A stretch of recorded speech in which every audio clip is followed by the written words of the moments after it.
ओंकारेश्वर मध्य प्रदेश में अंतर्राष्ट्रीय sickle cell दिवस कार्यक्रम में हुए शामिल राष्ट्रपति सिकल सेल एनीमिया उन्मूलन मिशन पूरे विश्व में आनुवंशिक रोगों की जांच परख की सबसे बड़ी पहलों में से एक है। 19 जून को ओंकारेश्वर में सिकल सेल दिवस कार्यक्रम उन्होंने कहा कि नवजात शिशुओं से लेकर 40 वर्ष की आयु तक के 7 करोड़ लोगों की स्क्रीनिंग की जा चुकी है। ये छोटी उपलब्धि नहीं है, पूरे विश्व में आनुवंशिक रोगों की जांच की सबसे बड़ी पहलों में से एक है।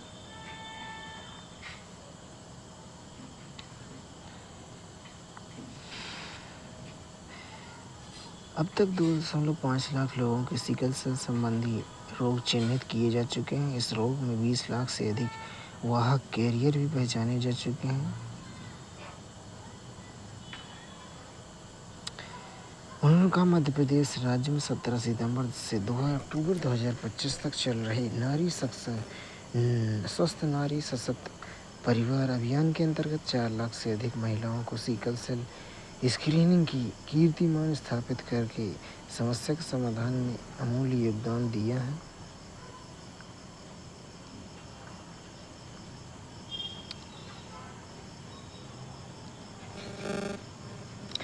भारत और कोरिया गणराज्य के बीच सदियों पुरानी सभ्यतागत संबंध भारत कोरिया गणराज्य की साझेदारी क्षेत्रीय स्थिरता, शांति और समावेशी विकास को बढ़ावा देने में महत्वपूर्ण भूमिका निभाती है। कोरिया गणराज्य के उच्च स्तरीय प्रतिनिधिमंडल लोकसभा अध्यक्ष की से मुलाकात की।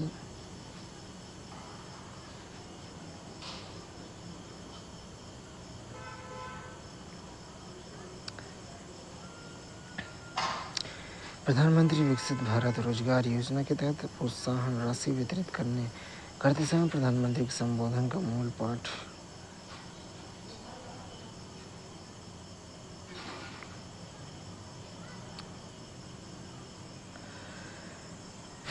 प्रधानमंत्री ने युवा सशक्तिकरण और PMVBRV पर एक लेख साझा किया।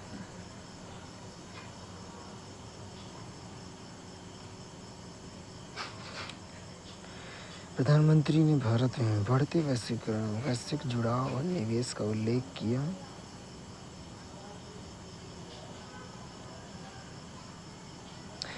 प्रधानमंत्री 20 से 21 जून पश्चिम बंगाल का दौरा करेंगे। प्रधानमंत्री 20 जून को हुगली में पश्चिम बंगाल दिवस समारोह में भाग लेंगे। प्रधानमंत्री रेलवे, कृषि, ग्रामीण विकास, मत्स्य पालन और पशुधन क्षेत्र में विकास की विभिन्न परियोजनाओं के शुभारंभ, समर्पण और आधारशिला रखेंगे।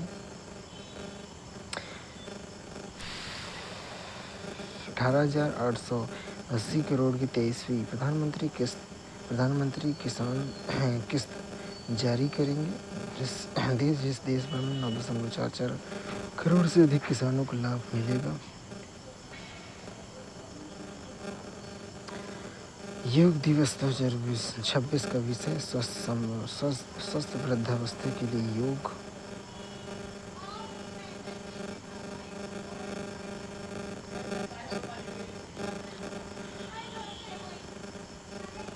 प्रधानमंत्री 20 जून को उड़ीसा का दौरा करेंगे।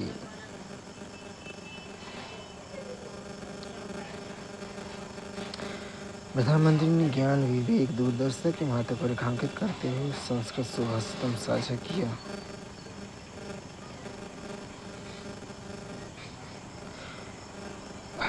ITRA जामनगर ने अंतर्राष्ट्रीय योग दिवस 2026 से पहले 100 दिवसीय योग अभियान पूरा किया। 4500 से ज़्यादा लोग जुड़े।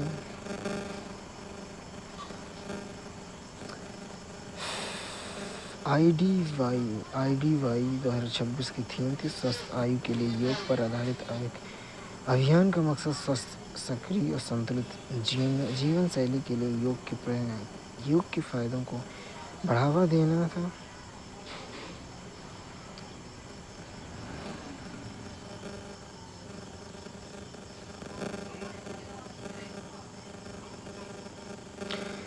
दौड़ से ध्यान 2026 में 12वें अंतर्राष्ट्रीय योग दिवस समारोह से पहले कोलकाता को एकजुट किया। पश्चिम बंगाल में मुख्यमंत्री श्री शुभेंदु अधिकारी और केंद्रीय आयुष मंत्री श्री प्रताप प्रताप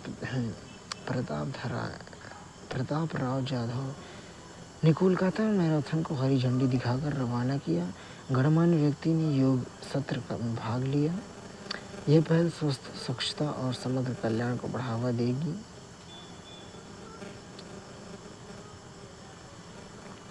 कोलकाता में 11 स्थानों पर एक साथ 2 किलोमीटर की योग दौड़ का आयोजन किया जाएगा। इसका उद्देश्य नागरिकों को योग की जीवन शैली के रूप में अपनाने के लिए प्रोत्साहित करना है। योग रन का आयोजन पीएसी टेंट मैदान, एलियट पार्क,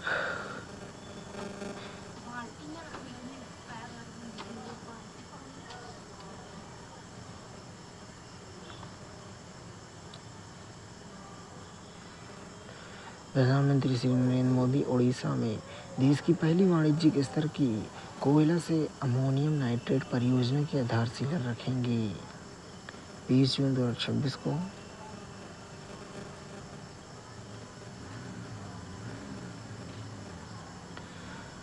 वाणिज्य सचिव श्री राजेश अग्रवाल ने भारत उज्बेकिस्तान अंतर सरकारी आयोग के 14वें सत्र की अध्यक्षता की। भारत और उज्बेकिस्तान ने व्यापार को और मजबूत करने, गैर शुल्की बाधाओं को दूर करने तथा अगले 3 वर्षों में द्विपक्षीय व्यापार को दोगुना करने की दिशा में सहमति जताई है।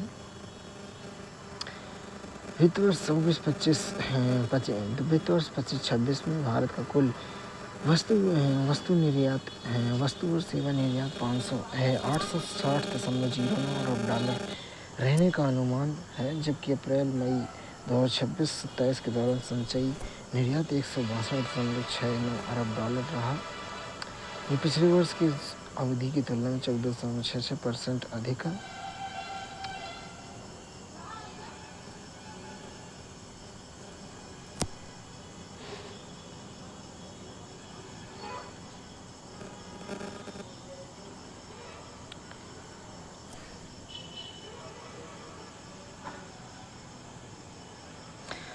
एपीडिया ने यूरोपीय व्यापार में प्रवेश करते हुए उत्तराखंड की ताजी लीची से पहले निर्यात को इटली तक पहुंचाने में मदद की। पहली खेप में 1 मीट्रिक टन ताज़ा लीची इटली को निर्यात की गई, जो उत्तराखंड के बागवानी क्षेत्र की निर्यात क्षमता को दर्शाती है। इस खेप में अंतर्राष्ट्रीय ताजे फलों के बाजारों में भारत की उपस्थिति सुदृढ़ होने के साथ साथ हिमालय क्षेत्र में प्रीमियम उत्पादों को बढ़ावा देने की उम्मीद मिलती है। देहरादून की लीची अपनी विशिष्ट मिठास, आकर्षक लाल रंग, मनमोहक सुगंध, उत्कृष्ट गूदे के लिए प्रसिद्ध है। यह क्षेत्र रोज सेंटेड कलकतिया और बेदाना जैसे प्रसिद्ध किस्मों के लिए जाना जाता है। उत्तराखंड में विशेष रूप से उत्तराखंड, हरिद्वार, नैनीताल और उधम सिंह नगर जिले के अनुकूल कृषि जलवायु परिस्थितियां फल की उच्च गुणवत्ता बाजार में इनकी लोकप्रियता को महत्वपूर्ण योगदान देती हैं।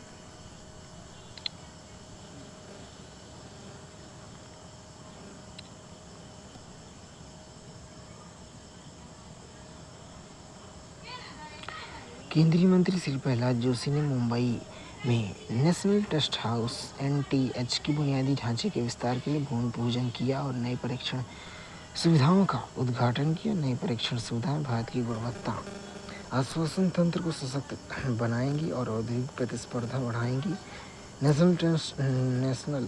नेशनल टेंट हाउस (NTH) उपभोक्ता मामले विभाग, भारत सरकार के अंतर्गत आज मुंबई स्थित वेस्टर्न रीजन कैंपस में श्री प्रहलाद जोशी, केंद्रीय मंत्री उपभोक्ता मामले, खाद्य सार्वजनिक वितरण तथा नवीकरणीय ऊर्जा के दौरे के साथ देश में उच्च गुणवत्ता आश्वासन और परीक्षण और संरचना के सुदृढ़ की दिशा में महत्वपूर्ण मील का पत्थर चिन्हित है।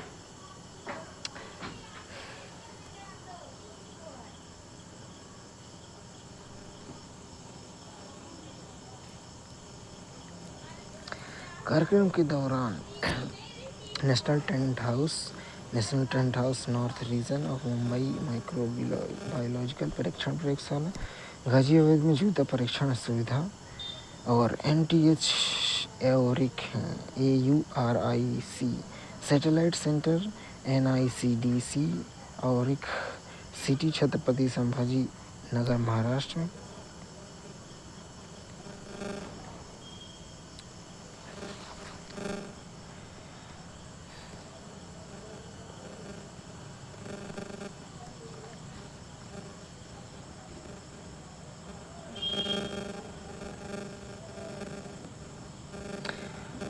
ऑपरेशन दृष्टि के तहत झारखंड में अब तक का सबसे बड़ा मेगा नेत्र शल्य चिकित्सा शिविर आयोजित किया गया। नामकुम सैन्य अस्पताल में 4 दिवसीय शल्य चिकित्सा अभियान के माध्यम से 320 से अधिक नागरिकों को आंखों की रोशनी लौटी। भारतीय सेना और भारतीय वायुसेना की एक विशेष नेत्र चिकित्सा टीम ने 15 से 19 जून 2026 को रांची के नामकुम स्थित सैन्य अस्पताल में ऑपरेशन दृष्टि के तहत 9वें मेगा नेत्र शल्य चिकित्सा शिविर का सफल आयोजन किया।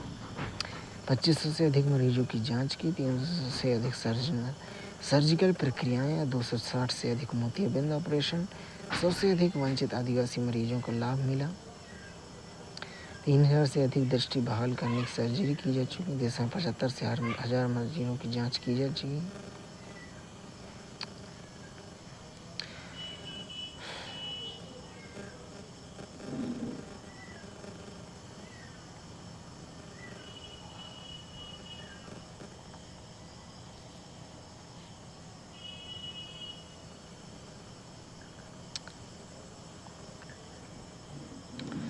आत्मनिर्भर भारत रक्षा मंत्रालय ने भारतीय नौसेना के लिए 1.25 मेगावाट के 12 marine gas turbine generator set किए। 425 करोड़ रुपए के अनुबंध पर हस्ताक्षर। 12 marine gas turbine generator set खरीद के लिए पुणे स्थित भारत फोर्ज लिमिटेड के साथ अनुबंध हस्ताक्षर। जनरेटर में न्यूनतम 60% स्वदेशी सामग्री का उपयोग किया गया। रक्षा सचिव श्री राजेंद्र कुमार सिंह की उपस्थिति में 19 जून को 2026 को नई दिल्ली में बॉय इंडियन श्रेणी के तहत इस अनुबंध पर हस्ताक्षर किए गए।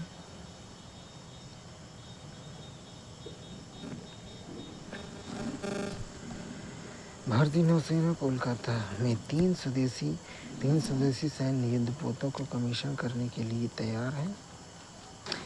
3 युद्धपोत दूनागिरी, संतोषक और समग्र को 21 जून 2026 को कोलकाता कमीशन के लिए तैयार है। कोलकाता के Garden Ship Builders and Engineer द्वारा तैयार किया गया।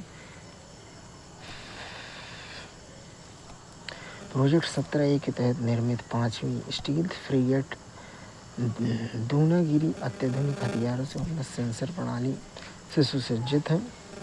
इसमें ब्रह्मोस सतह पर मार करने वाली मिसाइल, मध्यम दूरी की सतह से हवा मार करने वाली मिसाइल शामिल है, जो भारतीय नौसेना की युद्धक क्षमता व समुद्री प्रभुत्व को उल्लेखनीय रूप से सुदृढ़ करता है। चौथा सर्वेक्षण जहाज लार्ज संशोधक की तटीय एवं गहरे पानी में हाइड्रोग्राफिक सर्वे करने और रक्षा व असैन्य कार्यों के लिए समुद्री विज्ञान तथा भूभौतिकी डेटा एकत्र करने के लिए डिजाइन किया गया है। जो यह पोत स्वायत्त और दूरस्थ रूप से संचालित जलमग्न वाहनों सहित अत्याधुनिक सर्वेक्षण प्रणालियों से लैस है, जो समुद्र के भीतर सहित व्यापक सर्वेक्षण करने में सक्षम है। अर्नाला श्रेणी के anti submarine warfare shallow water craft का चौथा युद्धपोत अग्रय हल्के टॉर्पीडो, स्वदेशी रॉकेट लॉन्चर और अत्याधुनिक शैलो वाटर सोनार प्रणाली से लैस है। यह उथले समुद्री क्षेत्रों में पनडुब्बी रोधी खतरों का प्रभावी ढंग से पता लगाने, उनकी निगरानी करने, उनका मुकाबला करने में सक्षम है।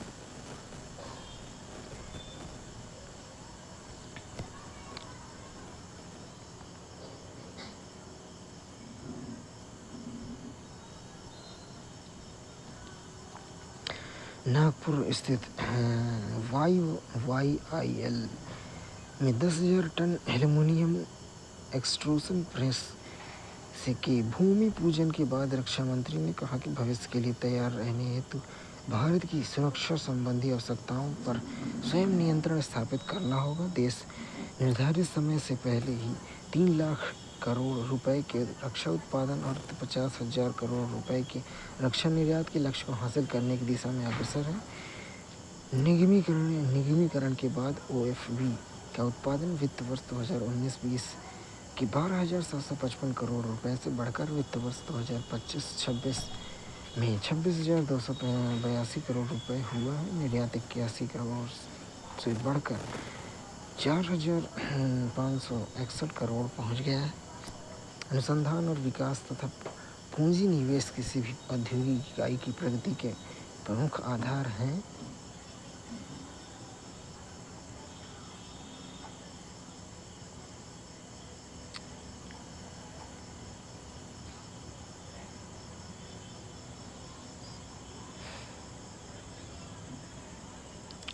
अंतर्राष्ट्रीय योग दिवस 2026 के आयोजन की तैयारी।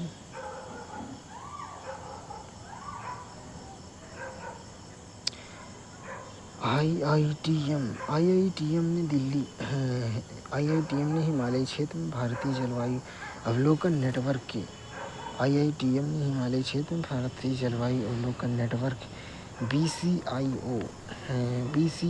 BCON की दीर्घकालिक निगरानी केंद्र की स्थापना के लिए आर्यभट्ट अनुसंधान विज्ञान संस्थान के साथ समझौता ज्ञापन पर हस्ताक्षर किए।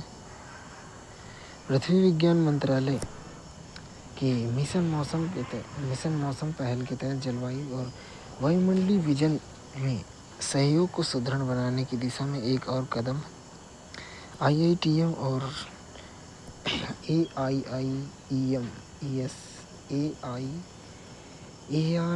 ARIES देवस्थल के बीच 18/6/2026 को 50 वर्षों से अधिक की अवधि के लिए समझौता ज्ञापन हस्ताक्षर हुआ। समझौता का उद्देश्य भारत में जलवायु अवलोकन नेटवर्क के अंतर्गत जलवायु चुनाव दीर्घकालिक अवलोकन का उपयोग करके जलवायु परिवर्तन पर सहयोगात्मक अनुसंधान को बढ़ावा देना है। BCON मौसम संबंधी मानदंडों, जलवायु सूक्ष्म गैसों, ग्रीनहाउस गैस, अल्पकालिक जलवायु कारक, वायुमंडलीय रसायन विज्ञान और मिट्टी की नमी संबंधी प्रक्षेपण की निगरानी करेगा। देश में जलवायु संबंधी अग्रणी अनुसंधान में सहायता करने के लिए दीर्घकालिक उच्च गुणवत्ता वाली और उच्च सटीकता वाला जलवायु डेटासेट बनाने का प्रयास। पुणे में स्थित भारतीय उष्णकटिबंधीय मौसम विज्ञान संस्थान 18 जून 2026 को ऑनलाइन माध्यम से नैनीताल स्थित आर्यभट्ट अवलोकन विज्ञान संस्थान के साथ समझौता पर हस्ताक्षर हुए।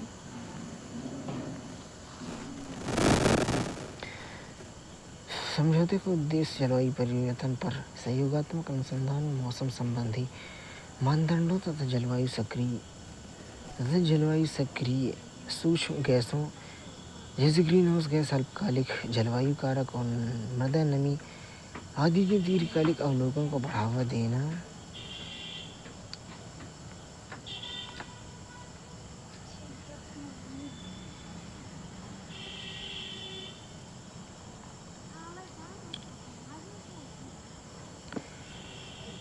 केंद्रीय स्वास्थ्य मंत्री ने सभी राज्यों के शासित प्रदेशों के साथ टीबी मुक्त भारत अभियान के उच्च स्तरीय वर्चुअल समीक्षा बैठक की अध्यक्षता की। टीबी मुक्त भारत की दिशा में प्रयासों को तेज करने का आह्वान किया है। टीबी का हर छूटा हुआ केस ढूंढा जाना चाहिए।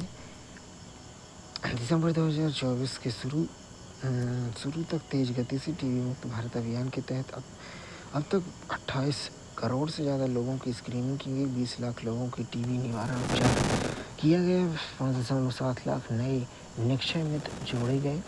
10 दिवसीय टीबी मुक्त भारत अभियान के शुरू होने के बाद से देश में भर में हैंडहेल्ड एक्सरे मशीन की बड़े पैमाने पर तैनाती के कारण एक्सरे स्क्रीनिंग में 34 गुना वृद्धि हुई है। टीबी मुक्त भारत अभियान के दूसरे चरण में 24 मार्च 2026 को शुरू हुए 1.2 लाख से अधिक उच्च जोखिम वाले गाँवों वार्डों और सामूहिक बस्तियों को कवर करते हुए 1.7 लाख से अधिक आयुष्मान आरोग्य शिविर आयोजित किए गए। टीबी से होने वाली मृत्यु दर को कम करना सभी उपायों का मुख्य केंद्र बिंदु होना चाहिए। टीबी उन्मूलन में तेजी लाने के लिए राष्ट्रव्यापी मुहिम में 1.9 लाख से ज़्यादा माई भारत स्वयंसेवक शामिल हुए।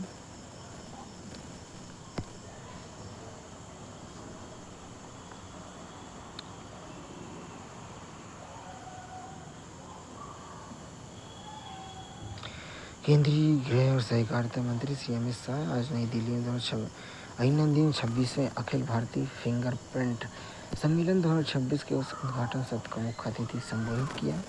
आज लॉन्च हुए एनसीआरबी अभियान सीआरपीआई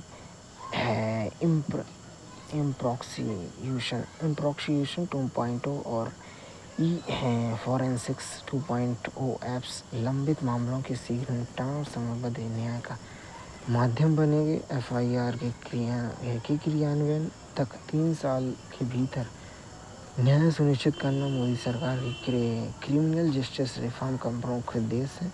गृह मंत्रालय सुप्रीम कोर्ट और हाई कोर्ट के साथ मिलकर लंबित मामलों को कम करने का ब्लूप्रिंट तैयार कर रहा है। अपराधी कितना भी चतुर हो, कानून और विज्ञान के संयुक्त शक्ति से नहीं बच सकता है। NAFIS CRPI प्रोक्यूशन ई फॉरेंसिक्स सेंटर ने क्रिटिकल जस्टिस चेन को टेक्नोलॉजी से जोड़ा है। अब डेटा को एक्शन युग इंटेलिजेंस में बदला जा रहा है। पारंपरिक फोर्स आधारित पुलिसिंग मॉडल से आगे बढ़कर साइंटिफिक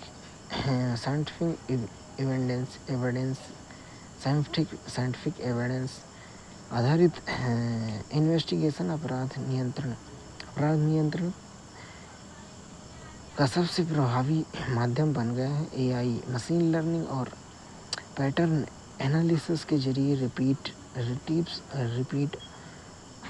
ऑफेंडर्स और अंतर्राज्यीय अपराध नेटवर्क को अपराध से पहले रोकने का नया फ्रेमवर्क विकसित किया जा रहा है। NCRB BPRD रिकॉर्ड रखने वाली संस्थाओं ने आगे बढ़कर इंटेलिजेंस ड्रिवन क्राइम प्रिवेंशन संस्था में बदल रही है। अपराध होने के बाद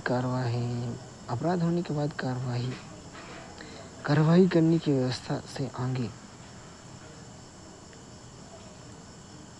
पहले ही रोकने के वाली प्रोडेक्टिव पुलिसिंग नेटवर्क की तैयारी। 1,27,00,000 फिंगरप्रिंट रिकॉर्ड, 9 लाख नार्को अधिकारियों का डेटा और 3,65,000 ह्यूमन ट्रैफिकिंग रिकॉर्ड को AI और मशीन लर्निंग के जरिए एक्शन योग इंटेलिजेंस में बदला जाएगा। देश के 17,840 पुलिस स्टेशन भारत में हैं तक CCTNS की पहुंच और 37 करोड़ 65 लाख ऑनलाइन रिकॉर्ड का AI एनालिटिक डेटा अपराधियों को पकड़ने में महत्वपूर्ण टूल है।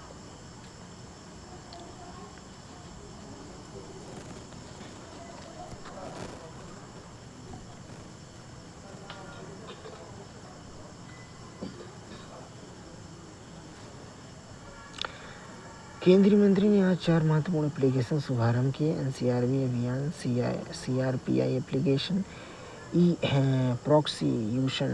प्रॉक्सिएशन 2.0, E4A6 2.0। NCRB अभियान ये एक मोबाइल एप्लीकेशन है जो ऑन फील्ड पुलिस की सर्टिफाइड फिंगरप्रिंट स्कैनर की सहायता से किसी भी स्थान में संदिग्ध व्यक्ति के फिंगरप्रिंट को नेशनल डेटाबेस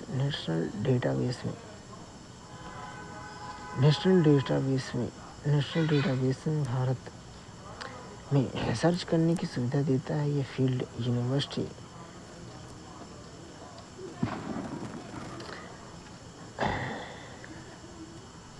फील्ड पुलिसिंग की अधिक सक्षम और त्वरित करता है। CRPI एप्लीकेशन सिस्टम में केस आयरिश DNA मैपिंग का उपयोग का एकीकरण किया जाता है। यह मल्टी मॉडल बायोमेट्रिक तकनीक की पहचान की विश्वसनीयता बढ़ाती है।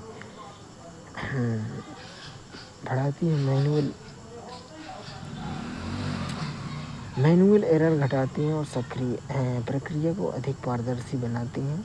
इसका प्रमुख उल्लेख CRPI एप्लीकेशन एक सिस्टम में फेस आइरिस और DNA मैचिंग का एकीकरण किया जा रहा है। ये मल्टी मॉडल बायोमेट्रिक तकनीक की पहचान की विश्वसनीयता बढ़ाती है, मैनुअल एरर घटाती है और प्रक्रिया में अधिक पारदर्शी बनाता है।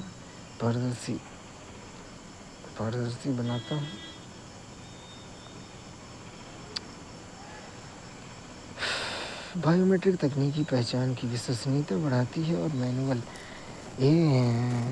एरर घटाती प्रक्रिया को अधिक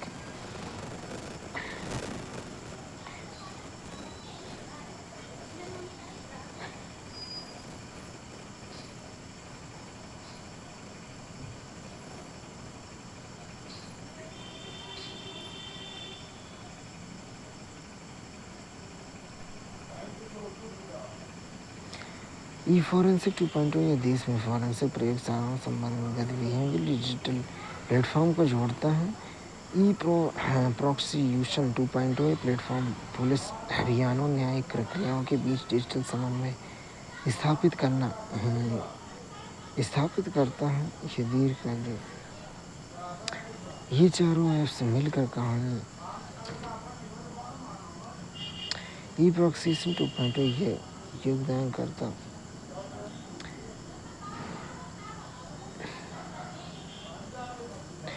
ये पुलिसिंग फॉरेंसिक इन्वेस्टिगेशन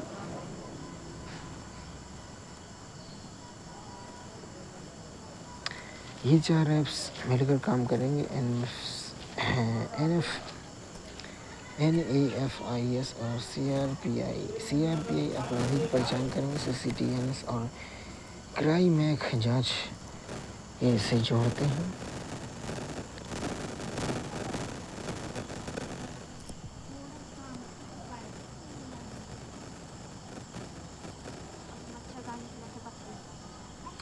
केंद्रीय आवास और शहरी कार्य मंत्री ने झारखंड में स्वच्छ भारत मिशन की शहरी प्रगति की समीक्षा की। परियोजना संबंध क्रियान्वयन स्वच्छता के दिशा निर्देश दिए।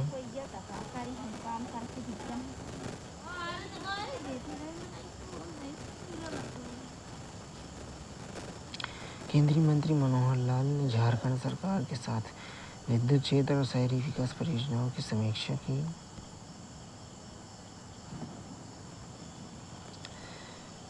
MIFF 2026 मास्टर क्लास में संजीव शिवन ने कहा, भारतीय फिल्म निर्माता का सबसे बड़ा उपकरण कैमरा नहीं बल्कि जिज्ञासा है।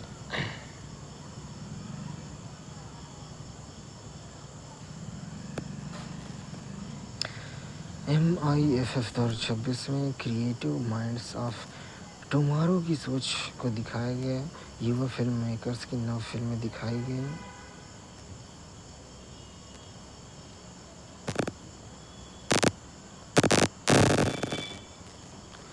प्रख्यात फिल्मकार रेडेरियो अतेहोरतुआ ने MIFF 2026 को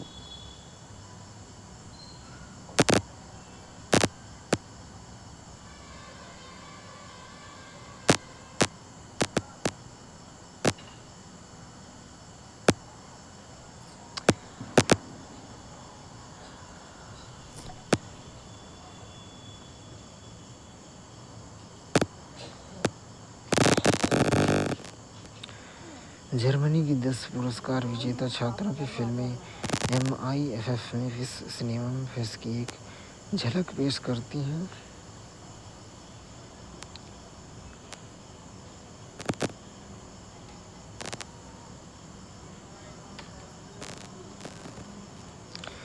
19वें MIFF ओपन फोरम में विशेषज्ञों के अनुसार OTT प्लेटफॉर्म चले वृत्तचित्र फिल्म निर्माताओं के लिए अवसरों का विस्तार।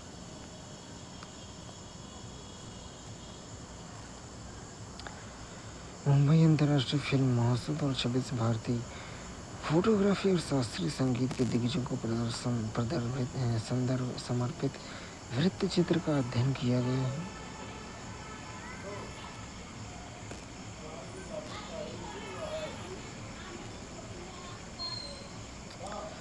Mid fest films any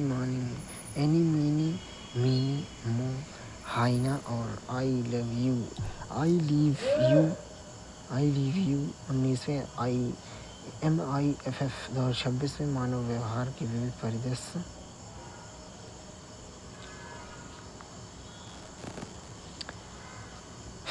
NFDC NFAI संग्रह में पुनर्स्थापित वृत्तचित्र क्लासिक ने MIFF 2026 में दर्शकों को मंत्रमुग्ध कर दिया। गांधी बेसनगर अख्तर और पंडित शंकर राव पर बनी ऐतिहासिक वृत्तचित्र फिल्म छा गई। परिवर्तनकारी पेंशन सुधारों में 12 वर्ष ज्येष्ठ सशक्तिकरण को बढ़ावा देकर पेंशन भोगियों के जीवन को सुगम बनाना।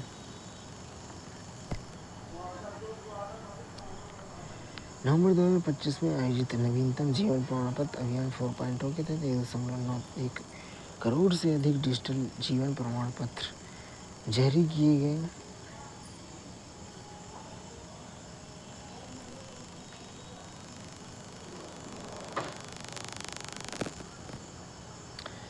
रेल मंत्री ने स्टेशन प्रबंधन में अधिक कुशल बनाने के लिए स्टेशन मास्टर के सशक्त बनाने हेतु व्यापक उपायों की समीक्षा की।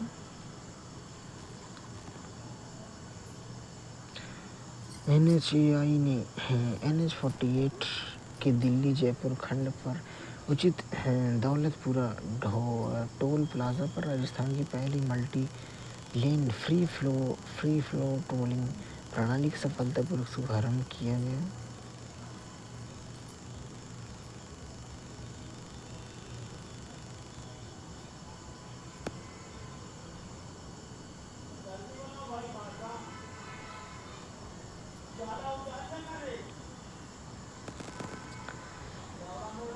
VBG रामजी के कार्यान्वयन में सहयोग हेतु 100 से अधिक क्षेत्रीय अधिकारियों की तैनाती की जाएगी।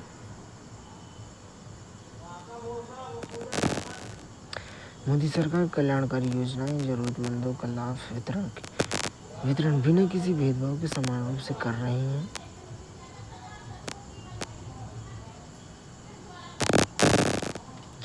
खगोलविदों ने ब्रह्मांडीय एक्स-रे फ्लैश की उत्पत्ति की सुराग मिले हैं। खगोलविदों ने पिछले 7 वर्षों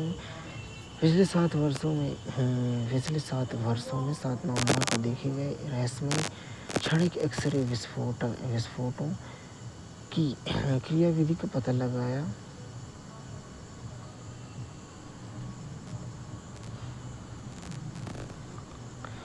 टिप्पणी लेखन की विधि पर हिंदी कार्यशाला।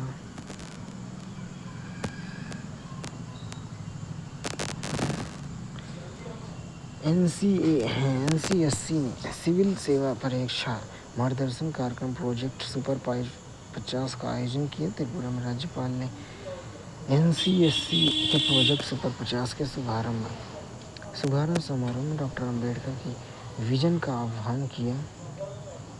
राष्ट्रीय अनुसूचित जाति आयोग NCSC ने आज नई दिल्ली में अपने स्थित मुख्यालय में सिविल सेवा परीक्षा मार्गदर्शन कार्यक्रम प्रोजेक्ट 50 का सफलतापूर्वक आयोजन किया। कार्यक्रम का विषय मार्गदर्शन परामर्श सशक्तिकरण। त्रिपुरा के राज्यपाल श्री इंद्रसेना रेड्डी नल्लू कार्यक्रम के मुख्य अतिथि के रूप में उपस्थित रहे। उन्होंने सिविल सेवा उम्मीदवारों को संबोधित किया और सिविल सेवा परीक्षा की तैयारी कैसे करें, भारत के सिविल सेवा इतिहास तथा सफलता।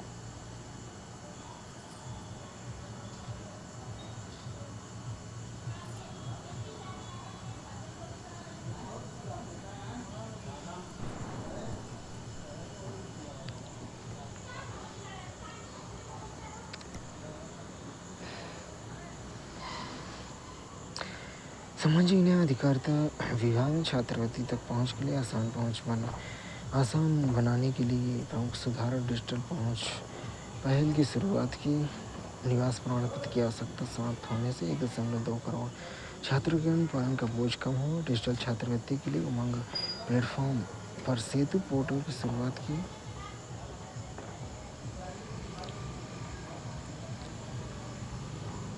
राष्ट्रीय स्तर पर हैकाथॉन स्टेटाथॉन विकसित भारत के लिए एक डेटा मात्रा सफलतापूर्वक संपन्न हुआ। युवा प्रतिभागियों के नवीन डेटा समाधान प्रस्तुत किए गए।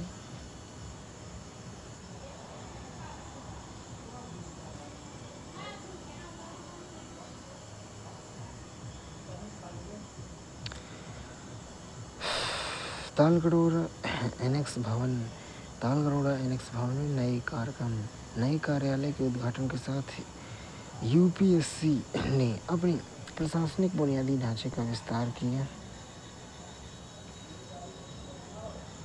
यूपीएससी के अध्यक्ष श्री अजय कुमार ने आयोग के सदस्यों के साथ मिलकर आज नई दिल्ली में तालकटोरा एनेक्स भवन के आयोग के नए कार्यालय का उद्घाटन किया।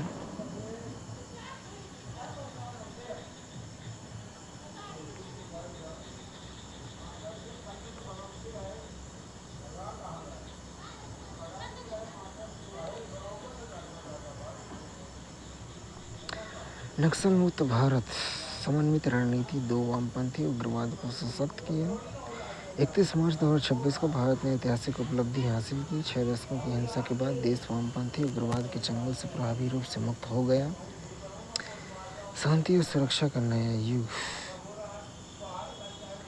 विश्वास शासन व्यवस्था के प्रति आस्था बहाल करना। विश्वास में कमजोर और दूरस्थ क्षेत्र में शासन व्यवस्था निरंतर उपस्थिति के माध्यम से लोगों के विश्वास बहाल करने पर ध्यान केंद्रित किया। 2014 से पहले हिंसा का चरम और रणनीतिक कमजोरियां थीं। 1967 पश्चिम बंगाल में नक्सलवादी प्रदेश में हुई थी। माओवादी विचारधारा और सशस्त्र क्रांति के सिद्धांत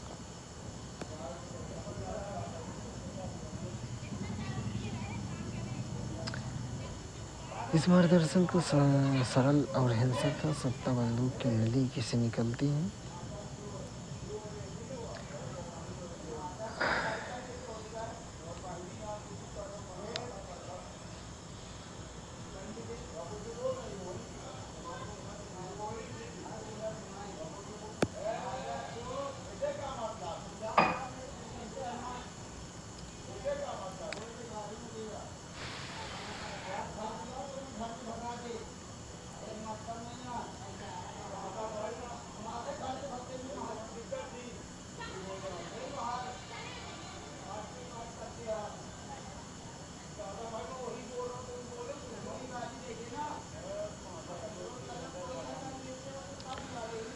आत्मसमर्पण करने वाले की रेड कारपेट। पुनर्वास केंद्रीय दृष्टिकोण का समर्थन किया। जो लोग हथियार डालते हैं उनके लिए रेड कारपेट व्यवस्था है। आत्मसमर्पण करने वाले ऊंचे रैंक के नक्सलियों को तत्काल 5 लाख रुपए और अन्य नक्सलियों को 2.5 लाख रुपए की सहायता राशि प्रदान की गई। साथ ही 36 महीने तक 10,000 रुपए प्रतिमाह का वजीफा दिया गया। आत्मसमर्पण करने पर 50,000 रुपए की प्रोत्साहन दिया जाएगा।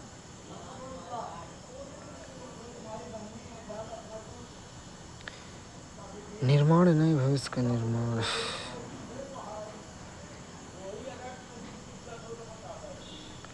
जन कल्याण लोगों का कल्याण गरिमा। जन कल्याण गरिमा समावेशिता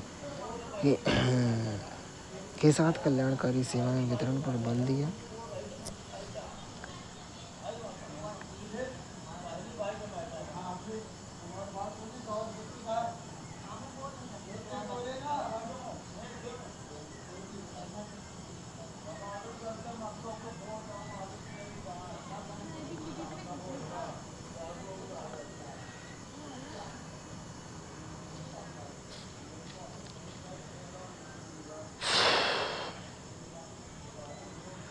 आतंकवाद के खिलाफ भारत की राष्ट्र की सुरक्षा। आतंकवाद के खिलाफ भारत की शून्य सहिष्णुता के 12 वर्ष।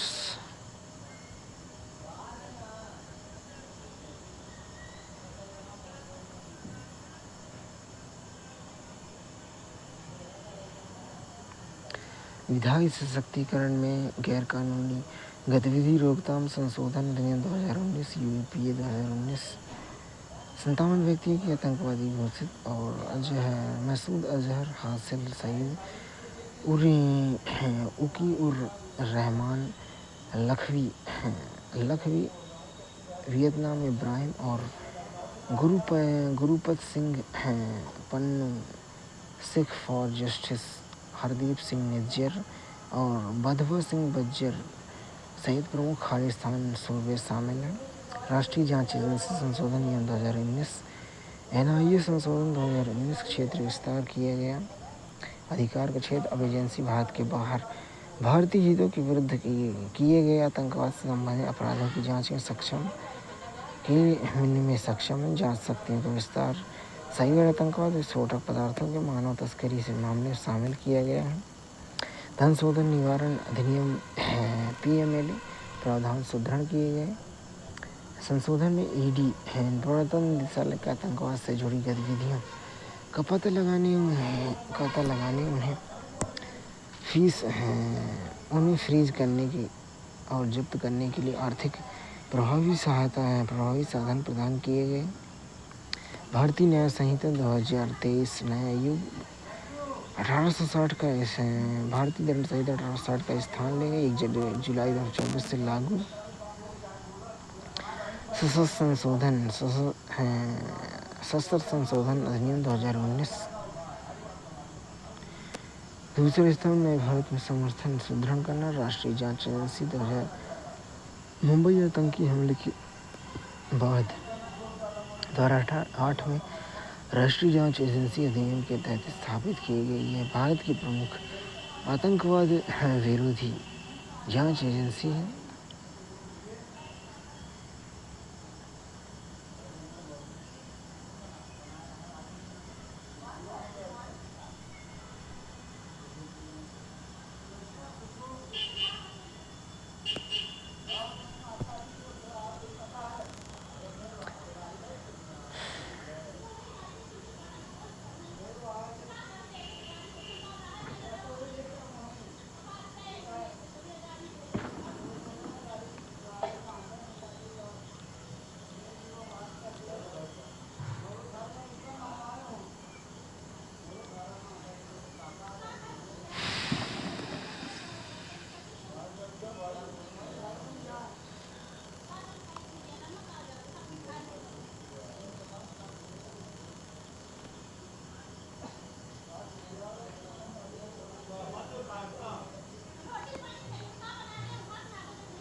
एनएफआरए और आईसीएआई ने बेहतर वित्तीय रिपोर्टिंग इकोसिस्टम का निर्माण विषय पर एक कार्यशाला आयोजन की गई।